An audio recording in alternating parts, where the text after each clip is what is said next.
I have a piece of your love. Tell your bitch I like you. What she gonna do? What's up, Shonda gang? How y'all doing to mother freaking night? So your girl is back again with another great one. So y'all, today's video is gonna be on Ezee and Natalie. You know, they did a little therapy session live on their channel. Y'all can go check it out on the Ezee and X Natalie channel. And so, y'all, you know, I started watching it and it was very interesting. I'm not going to do the whole video, but y'all already know what to do. Like, comment, and go down below and subscribe and go to the right and turn that motherfucking bell on. So, y'all, we going to get off into this. Like I said, I already started some of it, so we going to check out what Ezee and Natalie is talking about and we going to get off into this video. Let's go.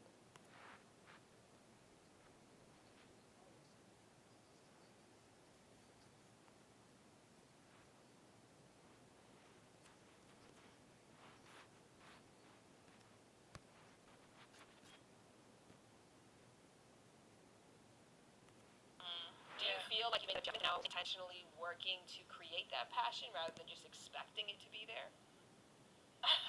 I feel like in a lot of ways we just kind of expect it to be there. I don't think that we've put in adequate work towards keeping that passion alive. I think that some other issues that we have in our relationship, like, are things that we like to consider like our non-negotiables, where it's like, okay, I need this in a partner and she needs this in a partner. I think those things we have like put in a lot of work towards, where it just kind of is a cycle. Like, it'll get better for a while and then the same topic continues to come up. But I definitely feel like we could put more effort towards like keeping the passion of romance alive. It's just a little bit hard to do that when we're having a hard time getting along because of those non-negotiables. Yeah, and I think that we don't intentionally, all of the things that we already are going through, it's like it's hard when you're just working. You know what I'm saying? You're just working. You're not catering to the relationship. You're not catering to even yourself. You know what I'm saying? So when it comes to like intentionally putting in that sexual effort and complimenting each other and stuff like that, we just don't do it enough. And as we are here, you can see that. You know what I'm saying? So if we broke this down to kind of like three different buckets, bucket one is just general communication that makes me feel disrespected or unloved. Right. And obviously you respect each other and you love each other. So the great news is that all you got to do here is be mindful of what triggers your partner and avoid that language. So when you say, you know, Weezy gets frustrated with you really easily, what are some of the languages or things that she does that you're like, hey, it would mean a lot to me if you, even though you're comfortable with me, instead of just coming to me automatically and correcting me or giving me that tone, I would actually appreciate if you gave me more grace and patience in these areas.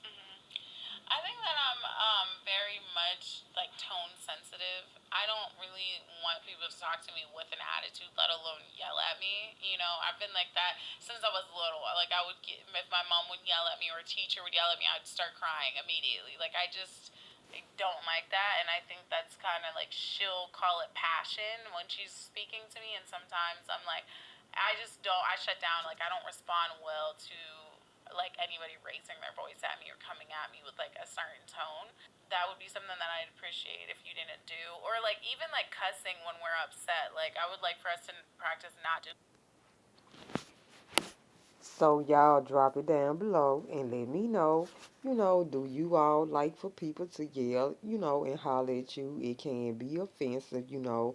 I can understand a person having very soft feelings. I'm a woman myself, so you know, I can relate, you know, to what Nat is saying. You know, she don't like to be talked to in that way, and you know, she don't deserve it. She's a beautiful young lady. So, you know, I'm gonna come back at the end and speak, you know, what I got to say and how I feel about this. And I hope y'all really enjoy the content. I appreciate y'all so much. Like, not cussing at each other, or you know, being super offensive, like calling each other names, like those type of things. Like, I feel are not necessary if you're really trying to communicate with your partner and not just like be offensive. I would love, because we're not going to accomplish, and again, we're not in a therapy session here, and we're covering a lot in a short space of time. But what we're trying to just accomplish is like, what are the areas and the potential for growth, the opportunities for growth, and that's an opportunity for growth right there. So I just want to know, because you can't fix this in a day. It could take years to curb those things, because obviously that reaction, those emotional reactions, might be learned behavior from childhood even. So that's work that you have to dedicate to doing by yourself. So I would just love if in this moment you could reflect back to Natalie what you just heard and what your intentions are given what she just said. My intentions are never to make you feel like I'm attacking you. You know what I'm saying? So, like, when I am speaking passionately and I'm feeling some heightened emotions, I know it can come off aggressive, and I want to cater to you being tone sensitive and stuff like that. So, I want to make sure that I'm being aware of the way that I'm speaking to you so you don't feel like, all right, I just don't care about your feelings, or I'm being angry or aggressive, you know what I'm saying? And just catering to that emotion so you know that I actually care, and I'm actually taking what you're saying into consideration and wanting to do better for this relationship. That way, we can get to moments to, even if our Come on, Ezee. arguments Come on. sweet, Come on, somewhat Ezee. Speak. sexual. I think in All order right for now. change to happen, you have to change more than just your mind. Yeah. Right? Like, that's anything else in life. I can't just decide, like, I want to get in better shape today. I've got to change lifestyle. I got to change habits. I got to put a plan in action to follow through with that. Yeah. So because one of the harder things to change is the way that we react when we're emotionally triggered, because we go into fight or flight, and that's a very automatic system. Yeah. So in order to ensure that you don't snap at your partner, what other changes are you willing to make good on the promise you just made verbally? I think other changes that I can make is just, I think, meditating more. You know what I'm saying? Like, to keep that calmness and awareness is something that I like to do is mirror practices. You know what I'm saying? And those things help me be way more calm, a way more calm person. You know what I'm saying? So I think internally I have to work on myself before I can give all of that to you, and making that action. So hopefully, does that answer the question? Or Yeah, is therapy something that you engage in alone or have thought of engaging alone if anger outbursts are something that you're like, oh, I do that and I don't like that I do that? Yeah, I've tried it, and I think it was very beneficial. You know what I'm saying? I just feel like, I don't know, it's just with therapists are just like, it's like they don't get there. They don't give you what, but they're also just a regular human, so they can't give you all of the answers. You know what I'm saying? You got to do the work yourself too. So I think it's helped so much, and I've changed so much drastically. So a lot of things that she has said and mentioned, I've changed drastically. Therapy could help, but I feel like it's not that big enough to where it's like, all right, I could do this with her, the therapy sessions together, you know? And you feel like meditation is that solo practice you can do by yourself. There's things that within your own control. Yeah. And that's actually really helpful. Yeah. Does that feel like a satisfactory plan to you? Yeah. I feel like if it is something that like you actually, stick to and can be like consistent with, I think it would actually really help, because I have noticed like when you are taking more time for yourself, like emotionally and mentally, and just like creating like a peaceful space for yourself.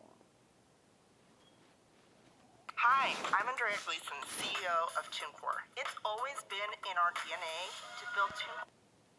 Like a peaceful space for yourself. Yeah. I've noticed like it makes a big difference in how you react to things and interact with me. Yeah, definitely. Let's talk about you. She can't wait. Let's talk. Okay, now what are you gonna do? Well, yeah. I'm waiting for Shan to ask you. Well, on the flip side, Ezee also identified that there's ways that you communicate with her that light her fire, that can feel combative or argumentative, that create that need for her to feel like she has to raise her voice to you. So are you aware, when you heard her say that, did that feel like that was truth to you? Are you aware of that? That I can be argumentative sometimes. Yeah, I definitely would say I can agree that I can be argumentative. Well, I don't want to put words in your mouth. If you were to kind of re-express, for you, like, what's the thing in your day-to-day communication that you're like, I kind of want to see this change? Yeah.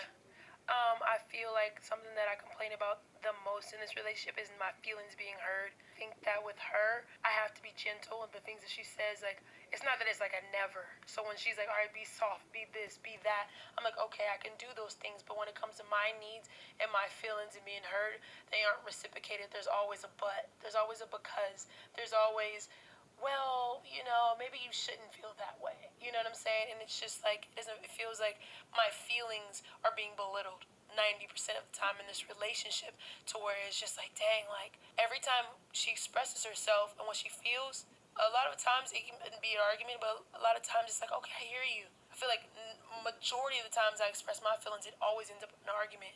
You know what I'm saying? And that sucks to feel like, dang.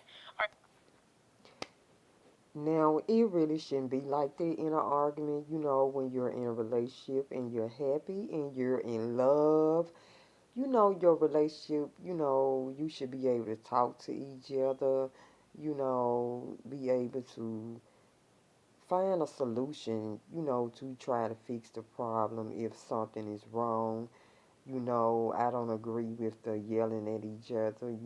I can tell the way Nat is looking, she's surprised at some of the things that Ezee is saying. So, yeah, y'all, like I said at the beginning, I'm not going to get the whole video because it's a long video. You can go to Ezee X Natalie. They did on therapy section live, speaking up on their relationship and some of the things that they are going through, which is a sorry, which is a surprise to me because I didn't know, they was having issues as this, as such. So yeah, y'all, let me know what y'all think about the video, and don't forget, like, comment, and subscribe, and hit that notification bell. Gang, gang. How should I express myself and my feelings in this relationship without it getting into an argument, even though it's me expressing myself? And that's where it typically goes.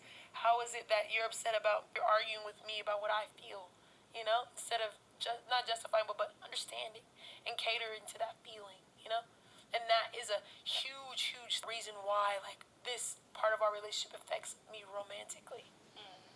I want to gloss over that, and then I want you to get more specific, because I think what Natalie did for you just now is gave you something very tangible and actionable that you can work on. Okay.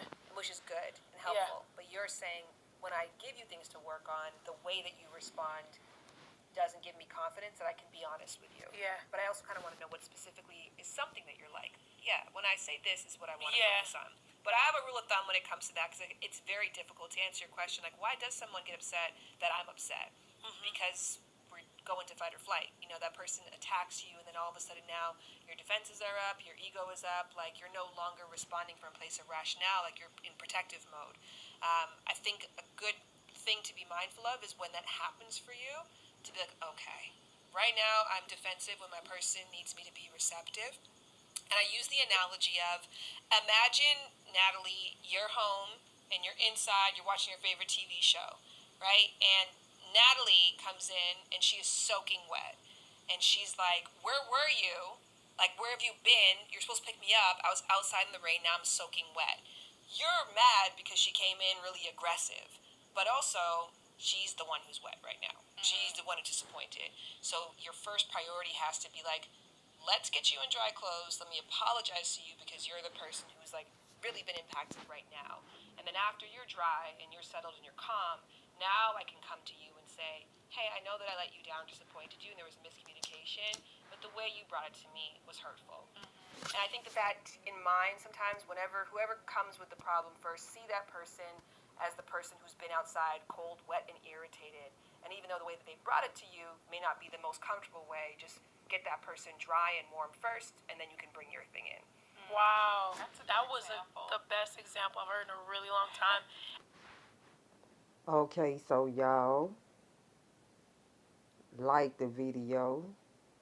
Shout out to the host. Shout out to Ezee and Natalie. Go watch some of their content, y'all. I really enjoyed this session. Um, yeah, y'all go to their channel and watch the full live video. I really enjoyed this because, She did a great job helping them, with the issues that they're having so far, and I really like it. So let me know, do y'all agree with some of the things that Ezee and Natalie, stated? And drop it down below, and we gonna talk about this in the comments. Let's go. Peace. Your girl is out. Till next video.